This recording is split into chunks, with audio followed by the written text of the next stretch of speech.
Good morning बच्चों। तो part 2 हम लोग स्टार्ट करते हैं आपका वाटर का।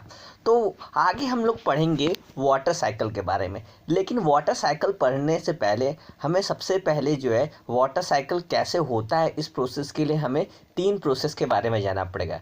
पहला इवापोरेशन, दूसरा कंडेंसेशन और तीसरा ट्रांसपीरेशन। तो सबसे पहले हम लोग इवापोरेशन पढ़ते हैं। इवापोरेशन होता क्या है? तो इवापोरेशन एक ऐसा प्रोसेस होता है जिसमें आपका जो लिक्विड होता है वो वाटर वेपर में क्या होता है, वाटर वेपर में कन्वर्ट हो जाता है आपका। उस प्रोसेस को हम बोल सकते हैं आपका क्या, इवापोरेशन। जैसे अगर आप एक वाटर को हीट कीजिए आप गैस पे, तो वो वेपर में चेंज होकर उड़ जाता है आपका। तो इसी प्रोसेस को हम इवापोरेशन कहते हैं। दूसरा आपका कंडेंसेशन। कंडेंसेशन वो प्रोसेस है जिसमें आपका वाटर वेपर किस में कन्वर्ट हो जाए, आपका वाटर में और लिक्विड में कन्वर्ट हो जाए, उसे हम कंडेंसेशन आपका कहते हैं। जैसे अगर मान लीजिए कि अगर आप कभी किसी बॉटल में आप ठंडा पानी रखेंगे तो उसमें देखेंगे कि आपका वाटर जो है कंडेंस होकर आपका क्या हो जाता है, उसके ढक्कन पे आता है। या आप मान लीजिए कि अगर आप कभी कोई सब्जी बना रहे हैं आप कढ़ाई में, उस कढ़ाई को किसी आप पैन से ढके हुए किसी थाली से, तो जब आप थाली हटाते हैं तो देखते हैं उस पर थोड़ा वाटर के ड्रॉप्सलेट्स आ जाते हैं आपके। वही ड्रॉप्सलेट जो होते हैं, जो भाप बनता है, वो जो थाली होता है उस ड्रॉपलेट को रोक लेता है, उसे कंडेंस कर देता है। और इसी प्रोसेस को हम कंडेंसेशन भी कहते हैं आपका। अब तीसरा है ट्रांसपीरेशन। ट्रांसपीरेशन में होता है ये है कि आपका जो वाटर जो पाए जाते हैं प्लांट्स के लीव्स में, वो वाटर वेपर में चेंज हो जाते हैं जब उन पे सन की रेज आपकी पड़ती है। और इसी प्रोसेस को हम ट्रांसपीरेशन कहते हैं आपका।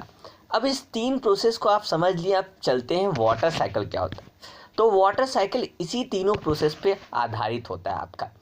वाटर साइकिल एक ऐसा प्रोसेस है जिसमें आपका मूवमेंट ऑफ वाटर होता है तुम्हारा किससे, ओशियन से, रिवर से, पॉन्ड से, लेक से और लैंड से होता है। उस प्रोसेस को हम लोग वाटर साइकिल कहते हैं। इसमें होता क्या है कि आपका रिवर, ओशियन और पॉन्ड और लेक से और प्लांट से आपका वाटर जो होता है वो हीट होता है उनका, मतलब थोड़ा गर्म होता है आपका। फिर वो वाटर वेपर में आपका चेंज हो जाता है और वो आपके जाता है, क्लाउड तक पहुंचता है आपका, ऊपर जाता है आपका और बादलों में मिल जाता है आपका।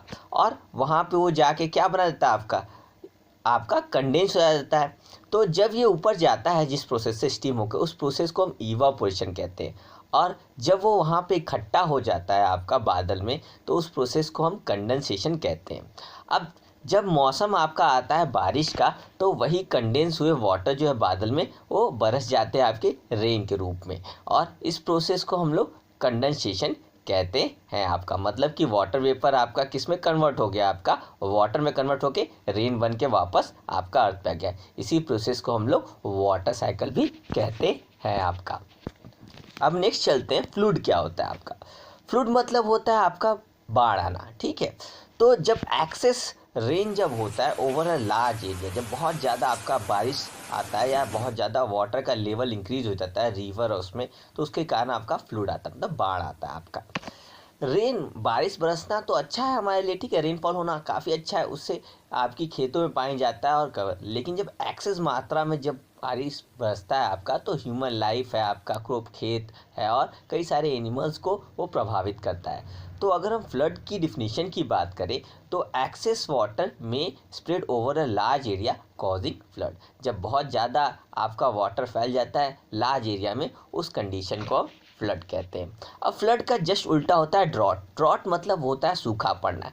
जब बहुत टाइम तक, for many days there is no rainfall, मतलब बहुत दिनों तक कोई रेनफॉल ना हो, तो उस कंडीशन को, this condition is known as drought. मतलब बहुत दिनों तक जब पानी नहीं बरसता है एट ए स्पेसिफिक एरिया, किसी स्पेसिफिक एरिया पे, तो उस एरिया को हम लोग कहते हैं, उस एरिया में क्या पड़ गया, आपका सूखा पड़ गया, ड्रॉट कंडीशन कहते हैं आपका।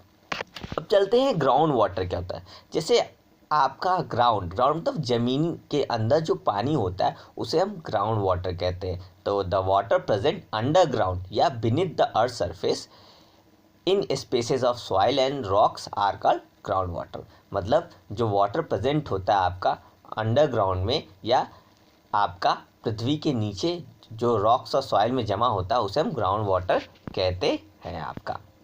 अब वाटर मैनेजमेंट चलते हैं, मतलब कंजर्वेशन ऑफ वाटर कैसे हम करते हैं। तो इसके लिए हमारे पास दो मेथड होते हैं, एक होता है आपका ड्रिप इरिगेशन मेथड और दूसरा होता है आपका रेन वाटर हार्वेस्टिंग मेथड आपका। ठीक है, तो सबसे पहले हम ड्रिप इरिगेशन मेथड की बात करते हैं। तो ड्रिप इरिगेशन एक ऐसा मेथड होता है जिसमें हम क्या करते हैं कि एक नैरो ट्यूब पाइप का यूज़ करते हैं आपका, और वो आपके खेत में लगा देते हैं आपके, और वो पाइप जो होते हैं उस पाइप से बूंद बूंद करके आपका जो होता है प्लांट्स के रूट तक आपका क्या पहुंचता है, वाटर के ड्रॉप्सलेट्स पहुंचते हैं, जिससे पानी आपका कंजर्व हो पाता है आपका। और इसी प्रोसेस को हम ड्रिप इरिगेशन मेथड भी कहते हैं आपका। रेन वाटर हार्वेस्टिंग में क्या करते हैं, तो रेन वाटर हार्वेस्टिंग में जो है कलेक्टिंग ऑफ रेन वाटर को हम कलेक्ट करते हैं और उसे अदर पर्पज़ के लिए यूज़ करते हैं, उसे ही हम लोग रेन वाटर हार्वेस्टिंग कहते हैं। अब स्कार्सिटी ऑफ वाटर क्या कहता है, मतलब पानी की कमी किन किन कारणों से होता है आपका। तो स्कार्सिटी ऑफ वाटर का अगर बात करें तो क्यों होता है, तो इसका अगर मेन कारण देखा जाए तो इंक्रीजिंग इंडस्ट्रीज, जैसे जैसे कारखाने बढ़ रहे हैं तो कारखानों में वाटर का काफ़ी ज़्यादा यूज़ है, इसके कारण आपका पानी की कमी हो रही है, वो सबसे ज़्यादा आपका पानी यूज़ कर लेते हैं। दूसरा एग्रीकल्चर एक्टिविटी, मतलब खेती बाड़ी करने में पानी का आवश्यकता पड़ती है, इसलिए जितना पानी की आवश्यकता है उससे ज़्यादा लोग क्या करते हैं, आपका पानी यूज़ कर लेते हैं, जिसके कारण आपका क्या होता है, पानी की कमी हो रही है आपका। तीसरा इंक्रीजिंग पॉपुलेशन, जैसे जैसे पॉपुलेशन इंक्रीज़ कर रहा है, लोगों पानी की अधिक से अधिक लोग खर्चा कर रहे हैं और पानी को बर्बाद कर दे रहे हैं आपके, जैसे टैप को खुले छोड़ देते हैं, जितना यूज़ करना चाहिए उससे ज़्यादा यूज़ करते हैं, इस कारण पानी का क्या हो रहा है, आपका कमी हो रहा है। और लास्ट आपका डिफॉरेस्टेशन मतलब पेड़ों की कटाई सबसे ज़्यादा हो रही है, इसके कारण क्या है, आपके रेन मतलब पानी नहीं बरस रहा है, क्योंकि पेड़ ही जिम्मेदार होते हैं आपके क्या, पानी बरसने का, और जब पेड़ ही नहीं रहेगा तो पानी बरसेगा ही नहीं, तो इसलिए भी आपका पानी की क्या हो रही है, कमी हो रही है आपकी। तो हमें ज़्यादा से ज़्यादा क्या करना चाहिए, पेड़ों को लगाना चाहिए, और आपका पानी की मात्रा को पूरा करने, जितना यूज़ हो उतना ही यूज़ करना चाहिए, ज़्यादा पानी का वेस्टेज नहीं करना चाहिए। तो आप मेरी बातों को ध्यान से सुनिए और याद रखें, पानी का अधिक से अधिक क्या हो, आप लोग ख्याल रखें और पानी ज़्यादा इस्तेमाल करें। आज के लिए इतना ही। Have a nice day, good bye बच्चों।